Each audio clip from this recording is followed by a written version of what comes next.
Welcome to Patient Zero. I'm your host, Branch Isole. Patient Zero shares a focus on personal, career, and spiritual relationship growth. The term Patient Zero generally describes a point of origin for any experience, event, or entity. From the moment of our creation as a spirit of origination, each of us becomes the patient zero of our lifetime journey. On Patient Zero, you'll hear tips and takeaways for healthier daily interactions to achieve greater success at home and work. You'll also learn how prophecy can educate, entertain, and edify with an awareness about prophetic events, people, and circumstances to help you know and prepare for God's purpose-filled plans. If you've ever participated in quote-unquote organized religion, you've probably heard the statement, God is love. Or perhaps you've heard, God is hell, fire, and brimstone.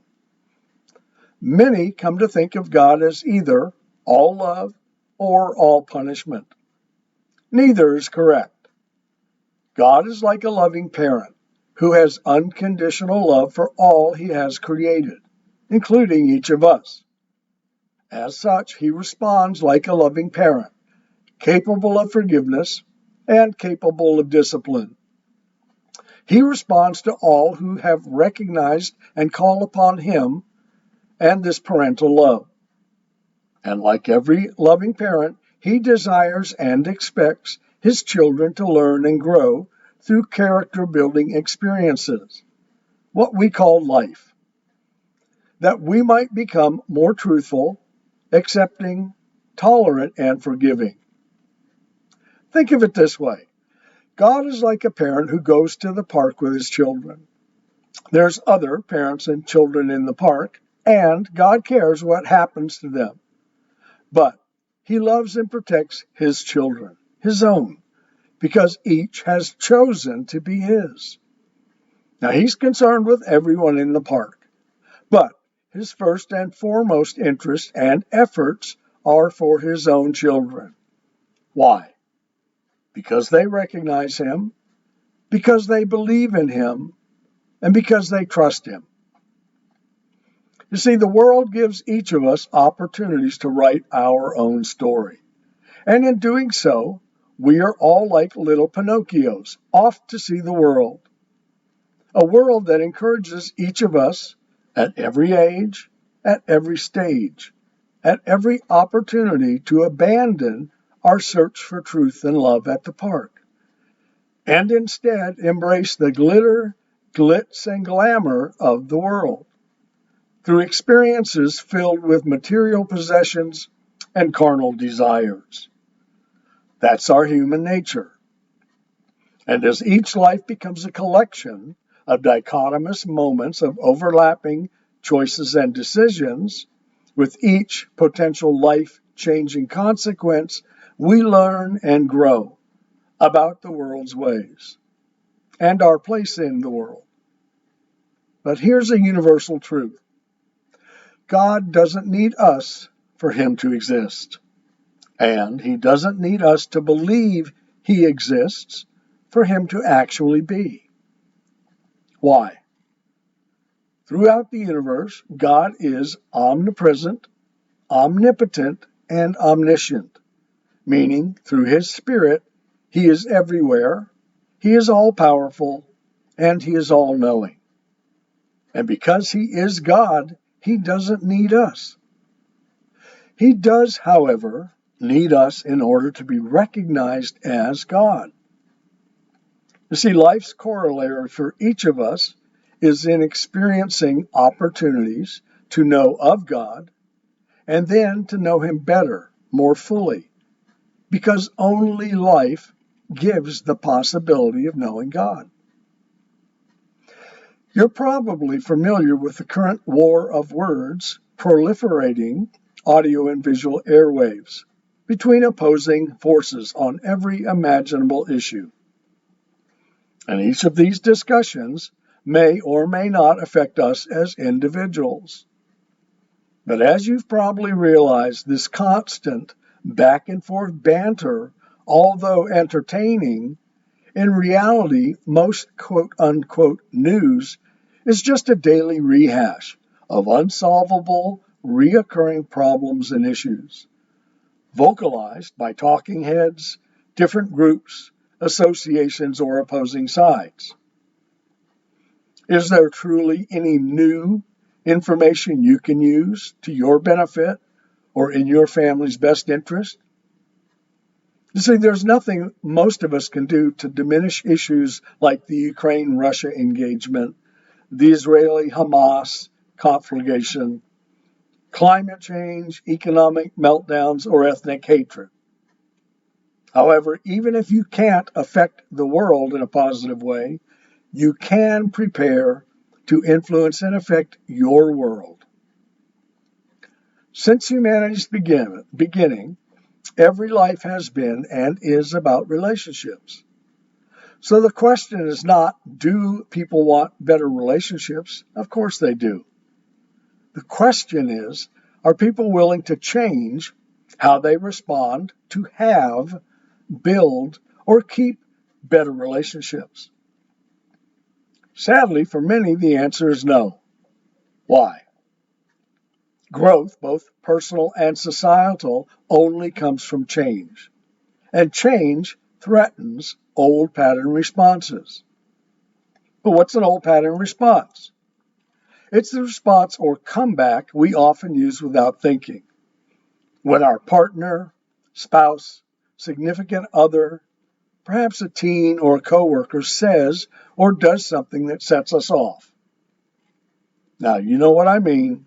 I'm talking about the issue. Let me give you an example. Suppose you and your significant other, your spouse, go to a party, a family function, a social gathering, maybe a business event. And while driving there, the issue comes up. And what happens?